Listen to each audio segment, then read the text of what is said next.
तो last class के अंदर हम मॉडल्स को हमने कंक्लूड किया था। मेरे पास आपके मैसेज आए थे, शिव जी के कुछ मैसेज आए थे कुछ मॉडल्स को लेकर। उनको डाउट्स थे कि पहला प्रोटोटाइप मॉडल कोई अलग से मॉडल होता है क्या। देखिए, प्रोटोटाइप मॉडल अलग से मॉडल होता है। हमारी बुक्स के अंदर प्रोटोटाइप मॉडल को अलग से मॉडल बना रखा है, लेकिन अगर हम उसकी डेप्थ में जाके देखें तो वो कोई और कुछ नहीं है। वो क्या है कि हर बार जब भी आप फेज में काम कर रहे हो तो आप थोड़ा सा बना के दिखा रहे हो, फिर उसका वर्किंग प्रोटोटाइप जैसा बना रहे हो, उसको फिर आप इंक्रीज करते जा रहे हो।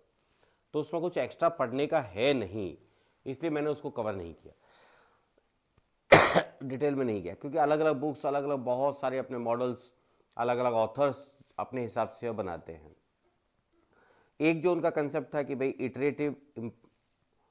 इटरेटिव, इंक्रीमेंटिव और स्पाइरल, ये तीनों में बहुत थोड़ा थोड़ा सा डिफरेंस है। तो इनमें क्या डिफरेंस है? क्योंकि हमने स्पाइरल पढ़ा है, इंक्रीमेंट पढ़ा है, इटरेटिव मैंने इसलिए नहीं पढ़ाया कि बहुत ज़्यादा डिफरेंस नहीं था। कई बुक्स के अंदर इसको अलग अलग डिफाइन किया हुआ है, कुछ बुक्स ने नहीं किया है, कुछ बुक्स ने किया है। तो जो स्टैंडर्ड्स कहते हैं, जो डिफरेंस उनके अंदर आ रहा है, वो क्या है? सबसे पहला जो एस्पेक्ट अपना है फोकस। जब इटरेटिव मॉडल की बात कर रहे हैं तो इटरेशंस के थ्रू हम उसको रिफाइन करते जा रहे हैं। एक काम आपने किया, उसको अगले इटरेशन में और रिफाइन करके दे दिया। यह आपका इटरेटिव मॉडल में है। इंक्रीमेंटल में क्या है? हर इंक्रीमेंट में आप फंक्शनलिटीज ऐड कर रहे हैं, जबकि स्पाइरल में रिस्क मैनेजमेंट को आप ऐड कर रहे हैं। तो बेसिक जो आपका कंफ्यूजन होगा वो इसमें होगा, इन दोनों के अंदर, इटरेटिव में और स्पाइरल में। तो यहां पर स्पाइरल में हम रिस्क मैनेजमेंट को जोड़ रहे हैं। अगर स्पाइरल में रिस्क मैनेजमेंट को हटा दिया जाता है तो ये आपका इटरेटिव की तरह बिहेव करेगा। Okay, then risk handling. Iterative में बहुत लेस एक्सप्लिसिट का मतलब है अलग से आप रिस्क के लिए कुछ दे नहीं रहे हैं, अलग से आप रिस्क को मेंशन नहीं कर रहे हैं, है ना। जबकि इंक्रीमेंटल में लेस है, जबकि इसके अंदर स्पाइरल के अंदर कोर फोकस ही आपका रिस्क मैनेजमेंट का है।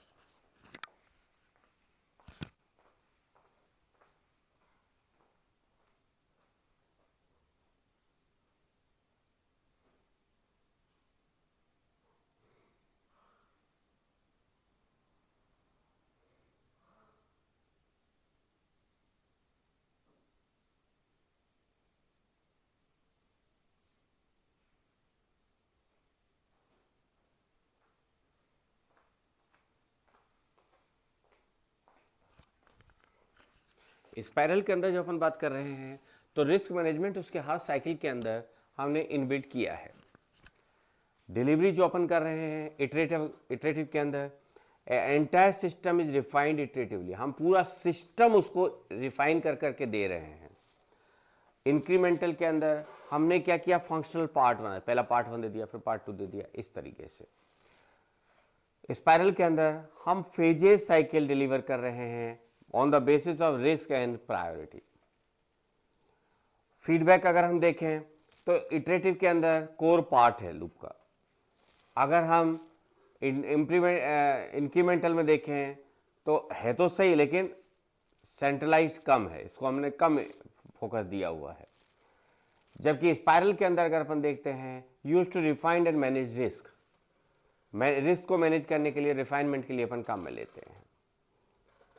कौन सा किसके लिए जरूरत है, इसमें थोड़ा आपको कंफ्यूजन हो सकता है। बेस्ट फॉर इटरेटिव के अंदर हम कह रहे हैं प्रोजेक्ट्स विद अनक्लियर रिक्वायरमेंट, जिसमें कि रिक्वायरमेंट्स क्लियर नहीं है, उसके लिए आप इटरेटिव मॉडल काम में लेते हैं। अगर हम उसको मॉड्यूल्स में डिवाइड कर सकें तो हम इंक्रीमेंटल की बात कर रहे हैं। अगर हम कॉम्प्लेक्स प्रोजेक्ट की बात करें जिसमें कि सिग्निफिकेंट आपकी रिस्क हो सकती है, तो हम स्पाइरल मॉडल की बात करते हैं। इस तरीके से बहुत छोटे छोटे डिफरेंसेज इनके अंदर हैं। अब आप कोई सी भी बुक अगर उठा के देखेंगे, कोई सी भी 2 बुक आप उठा के देख लीजिए, डिफरेंट सेट ऑफ मॉडल्स आपको वहां पर मिल सकते हैं। बहुत थोड़ा थोड़ा सा उनमें डिफरेंस हो सकता है। इसके अंदर क्वेश्चंस भी आपके इसी तरीके से आते हैं।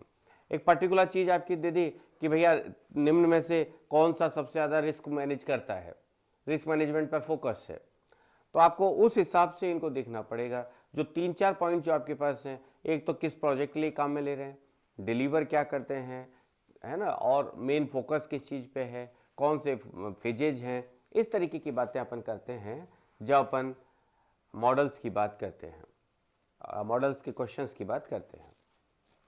ठीक है भाइयों बहनों, आइए नेक्स्ट जो टॉपिक आपके पास है that is requirement engineering. I hope Shiv ji आपकी प्रॉब्लम्स का सॉल्यूशन हो जाएगा इन पॉइंट से जो अपने डिस्कस किया है।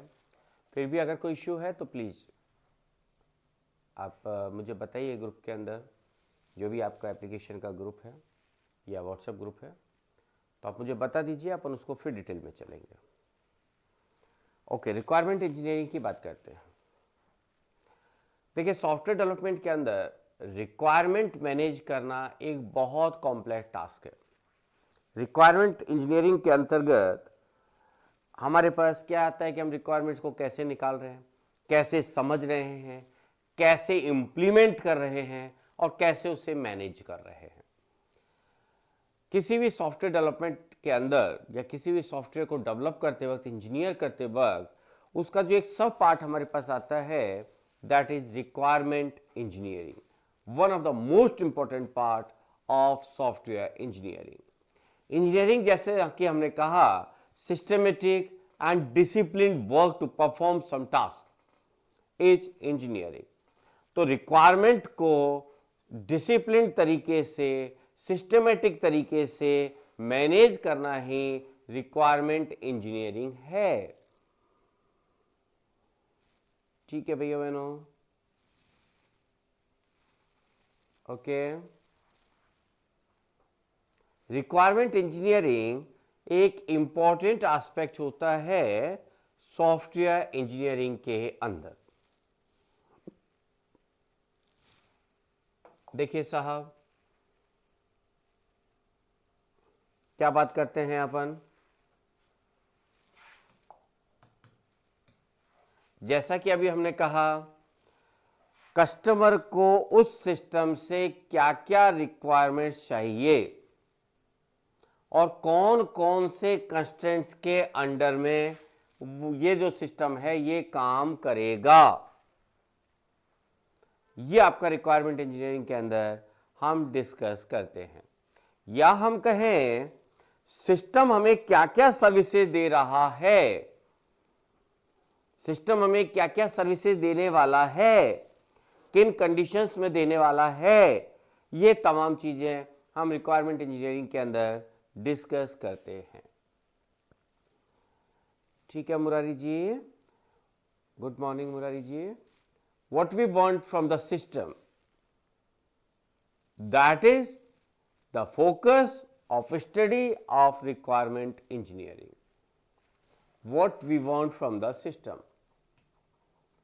what we want from the system, what we want from the system, that is the crux of the requirement engineering. हमें सिस्टम से क्या चाहिए, ये कोई छोटा एस्पेक्ट नहीं है।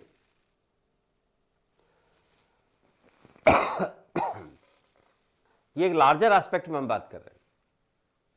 Okay, the process of establishing the services,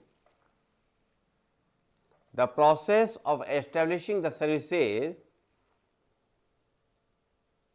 that the customer requires from A system, customer requires from the system and the constraints under which it operates and is developed.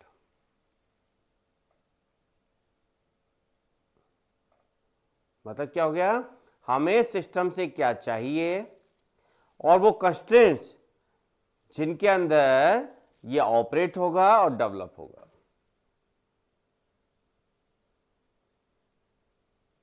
Then if we talk about the requirement themselves are the description of the system services, services का description है और constraints का description है।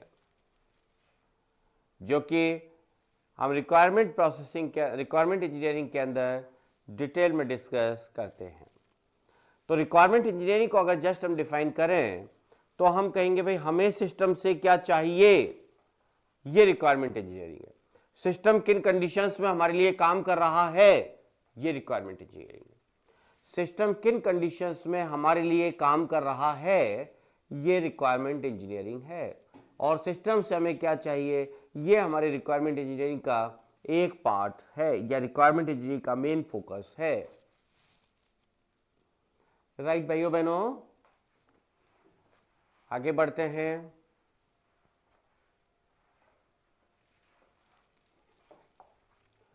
What is requirement? What is requirement? Requirement क्या है? अगर किसी software की बात करें तो सॉफ्टवेयर से की रिक्वायरमेंट क्या है? सॉफ्टवेयर बनाने के लिए आप क्या रिक्वायरमेंट की बात कर रहे हैं? मोटे तौर पे अगर हम बात करेंगे तो रिक्वायरमेंट क्या है? एक एब्स्ट्रैक्ट स्टेटमेंट सर्विसेज का कि ये सिस्टम मेरे लिए क्या करके दे रहा है।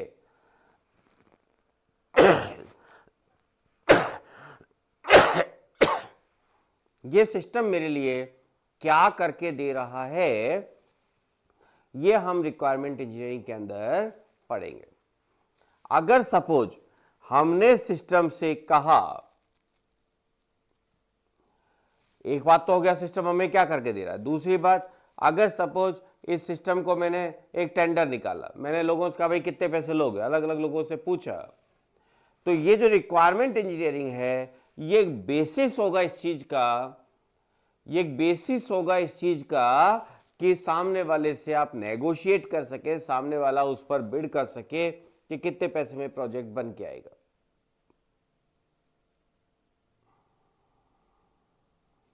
कोई कॉन्ट्रैक्ट जो आप सिस्टम बनाने वाले से बनाने वालों के बीच में जो कॉन्ट्रैक्ट आप कर रहे हैं, उसका बेसिस जो होगा वो आपका रिक्वायरमेंट का पार्ट होगा। देखिए,